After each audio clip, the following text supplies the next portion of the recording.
আমি আমার ফেরেশতারা কি তোমার প্রতি কোনো জুলুম করছে? কয় না আল্লাহ জুলুম করে নাই। কয় কোনো ভুল লেখছে? কয় না আল্লাহ ভুল লেখে নাই। কয় তাহলে কি সিজিল্লান এত বড় কিতাব তোমার সব গুনাহ গুনাহ গুনাহ, এখন তুমি জাহান্নামী। এবার বান্দায় চোখের মধ্যে কোনো কিছু দেখে না, অন্ধকার। বান্দা এবার পেরেশানি হয়ে যাবে। আমার আল্লাহ ডাক দিয়ে বলে, বান্দারে আমি আজকের কিয়ামতের ময়দানে আমি তোর প্রতি কোনো জুলুম করব না। فمن يعمل مثقال ذرة خيرا يره ومن يعمل مثقال ذرة شرا يره।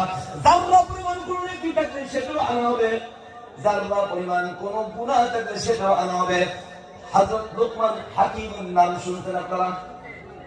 শুনছেন না?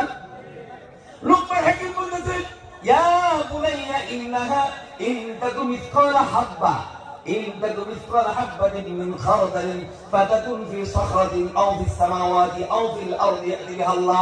ও আমার বৎস, হে আমার সন্তান, তুমি কি জানো? ইয়া বুনাইয়া ইন্নাহা ইন তাকু মিসকালা হাব্বাতিন, যদি তোমার কোনো নেক সেটা যদি সরিষা পরিমাণ হয়ে থাকে, আর ওইটা যদি কোনো পাথরের ভিতরে থাকে, কিসের ভিতরে? যদি পাথরের ভিতরে থাকে, তাহলে আল্লাহ কি করবেন? ইয়াতি বিহাল্লাহ, আল্লাহ হাজির করবেন। কথা বলেন, ইয়াতি বিহাল্লাহ, আল্লাহ কি করবেন? হাজির করবেন। কারণ ইন্নাল্লাহ লাতীফুন খাবীর, সকল কিছু খবর কি রাখে? ধরে কয় না। অন্দর মহানের ভিতরে কেউ কিছু করে সেটা খবর কে রাখে? পাহাড়ের গুহার ভিতরে সব খবর কে রাখে? বিশ্বাস হয় আপনাদের? আল্লাহর নবীর পালক পুত্র যায়েদ রাদিয়াল্লাহু আনহু কে ওনার এক বন্ধু,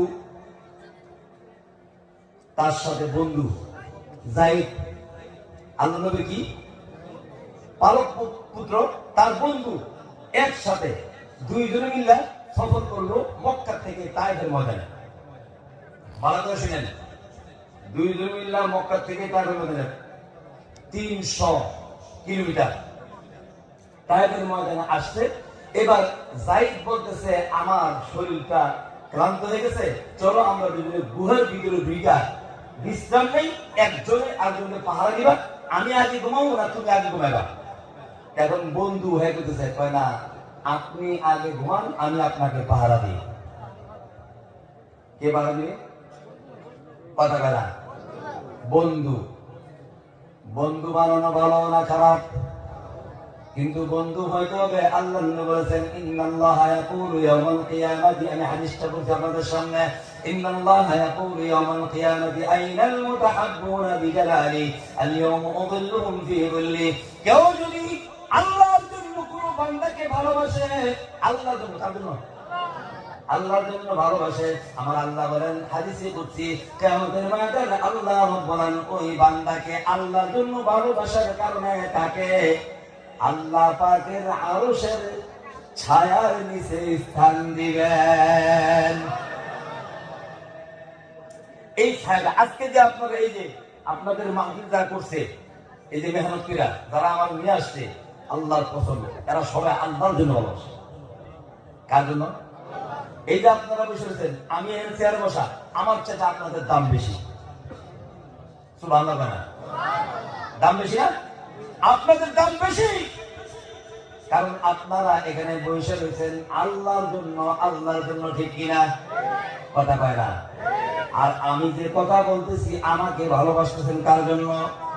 আল্লাহর কসম, আল্লাহর জন্য যদি ভালোবেসে থাকেন, কিয়ামতের ময়দানে আল্লাহ রাব্বুল আলামিন আল্লাহ পাকের আরশের ছায়ার নিচে আপনাদেরকে স্থান দিবেন। তাহলে বন্ধু বানাইতে হবে কেমন বন্ধু? যে বন্ধু কোনো ক্ষতি করে না, যে বন্ধু নামাজি দিনদার। এই লোকটা বন্ধু ছিল, নামাজি ছিল, দিনদার ছিল, কিন্তু বোঝার কোনো কায়দা নাই। ঘটনাটা আমি পরে বলবো আপনাদেরকে, কি ঘটছে পাহাড়ের গুহার ভিতরে। ইহার পূর্বে আমি যে কথাটা বলতেছিলাম আপনাদেরকে, যে কিয়ামতের ময়দানে ওই যে সিজিল্লান 99টা আমল নামা আছে, এই ঘটনার কম আমি পরে 99টা আমল নামা আল্লাহ ডাকতে বলবেন, যাও যাও, তোমার একটা পতাকা আছে আমার কাছে। পতাকা কি? পতাকা বুঝেন?